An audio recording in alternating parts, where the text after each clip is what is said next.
শাড়ি পরে রান্না করা আর যুদ্ধ করা আমার কাছে সেমই মনে হলো ব্যাপারটা। যেই পরিমাণে কষ্ট শাড়ি পরে রান্না করা, ওরে ভাইরে ভাই, আর জীবনে শাড়ি পরে রান্না করবো কিনা আমি জানি না। হ্যালো, আসসালামু আলাইকুম গাইস, সবাই কেমন আছো? আশা করি ভালো আছো। জানি না আজকে আমাকে কোন ভূতে ধরছিল শাড়ি পরে রান্না করতে। কে বলছিল? হ্যাঁ, একটা আপু বলছিল যে আপু তোমাকে একদিন শাড়ি পরে দেখতে চাই, তুমি শাড়ি পরে রান্না করবে। তো আমি আজকে তাই করব।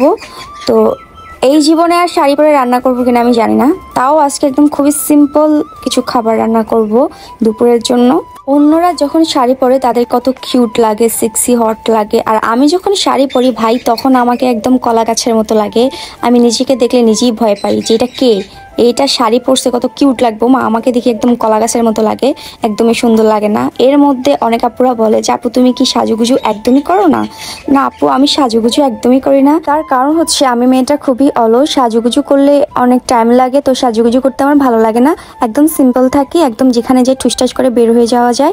কিন্তু সাজুগুজু করলে অনেক টাইম নিয়ে সাজো গুজো, এটা করো ওইটা করো, এর জন্য আমার একদমই ভালো লাগে না। তো যাক, তাও আজকে আমি একটা টিপ পরেছি, কেমন লাগছে অবশ্যই আমাকে জানাইও। জানি সুন্দর লাগতেছে না, তাও প্লিজ একটু আমাকে একটু বলিও, হ্যাঁ কিউট লাগতেছে, না হলে কিন্তু আমার মনটা ভাঙা গুঁড়া গুঁড়া হয়ে যাব।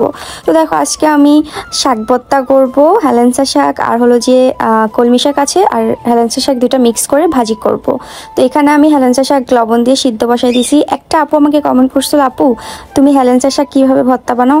আরে ভর্তা একদম ভর্তার মতোই, একদম খুবই সিম্পল, দেখো ভিডিওটা তাহলে বুঝতে পারবে। যেহেতু আজকে শাড়ি পরছি তাই ভাবলাম যে সব থেকে সিম্পল কোনটা রান্না করা যায়, আমি আজকে ওইটাই রান্না করব।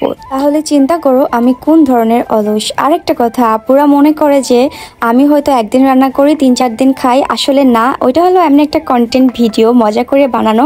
বাট রান্নাটা কিন্তু আমি প্রতিদিনই করি। আশা করি তোমরা বুঝতে পারছো, সানজি কিন্তু প্রতিদিন রান্না করে, বুঝছো? হয়তো রাতে রান্না করে, না হয় দিনে রান্না করে। হ্যাঁ, মাঝে মধ্যে রান্না করতে মন চায় না, তারপরও ভাই গ্যাঙ্গর গ্যাঙ্গর করে গিয়ে রান্না করে আসি। মানে রান্না করব না করে করে কিন্তু রান্নাটা করিয়ে ফেলি। কিন্তু এমন না যে একদিনের তরকারি আমরা 3-4 দিন খাই, এমনটা কিন্তু না। রাতে রান্না করে দুপুর পর্যন্ত খাই। দেখো খুবই সিম্পলের মধ্যে আমি একটা ডাল চচ্চড়ি করতেছি, একদম মেখে ঝেঁকে বসাই দিব। এখানে আলু কুচি আছে, কাঁচামরিচ, পেঁয়াজ, জিরা পাতা, তারপর একটু সামান্য তেল দিয়ে হলুদ দিয়ে মিক্স করে সুন্দর করে বসাই দিলাম। দেখো, আর আমার না রান্না বান্না নিয়ে না কোনো প্যারা নেই। তার কারণ হচ্ছে আমার হাজবেন্ডকে আমি যেটাই রান্না করে দেবো সে সেটাই খাবে।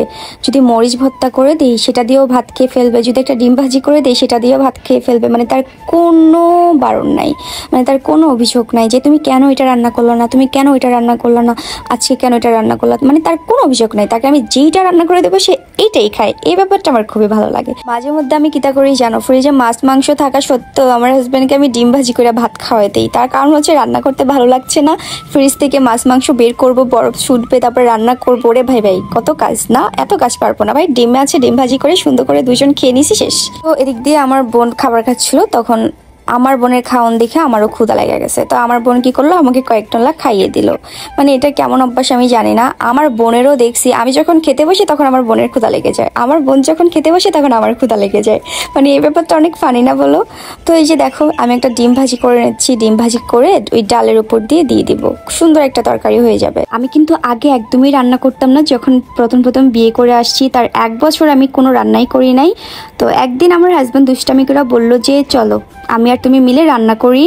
তো তখন মাঝে মধ্যেই আমি আমার হাজব্যান্ড দুজন মিলে রান্না করতাম, আর একসাথে যখন খাবার খাইতাম অনেক ভালো লাগতো, অনেক মজাও লাগতো। আমার হাজব্যান্ড রান্না শিখাইছে আমাকে, অনেক কিছুই শিখাইছে রান্না। তখন থেকে আমার হাজব্যান্ড আমার রান্না খাওয়া যে শুরু করছে গাইস, আর সে আমার রান্না খাওয়া ভুলতে পারতেছে না। মানে এখন আমি রান্না না করলে সে খাইতেই পারে না, আমার রান্না ছাড়া তার বলে কিছু ভালোই লাগে না। কেন যে আমি সেই দুঃখটা নিজে কিনতে গেলাম গাইস, সেই দিনটা আমি কেন যে তার সাথে রান্নাঘরে গেছিলাম, একসাথে কেন যে রান্না করলাম, সেদিন থেকেই আমার রান্নার যাত্রা শুরু। আমি আর রান্নাঘর থেকে বেরোতে পারতেছি না। এই যে রান্নাঘরে ঢুকছি, আমার আর বেরোনোর নাম নাই গাইস। মানে কোন দুঃখে আমি রান্নাঘরে ঢুকছিলাম। হ্যাঁ তখন তো ভালোই লাগছিল, হ্যাঁ দুইজন মিলে কি সুন্দর রান্না করতেছি, কি ঢং, মানে কি ভালোবাসা, নতুন নতুন বিয়ে উতলায় উতলায় পড়তেছে, আর আমি তখন নতুন নতুন একটু রান্না করতেছি, মানে কি যে ভালো লাগতেছিল। কিন্তু এই রান্না যে আমার সারা জীবন রান্না করতে হবে কে জানতো। হ্যাঁ তখন হেল্পিং হ্যান্ড আন্টি ছিল একটা, সেই রান্না করতো সবসময়, ঘরের সব কাজ করতো, রান্নাবান্না থেকে সব কিছুই করতো। তখন যেহেতু আমার নতুন বিয়ে হয়েছে আমি তেমন কিছু পারি না, কিন্তু যেদিন থেকে আমি রান্না শুরু করছি, আমি রান্না শিখে গেছি, সেদিন থেকে আমার জামাই বলে জান তোমার হাতে রান্না তো সেই মজা, আজ থেকে তুমি রান্না করবে, আমি আর কারো হাতে রান্না খাবো না।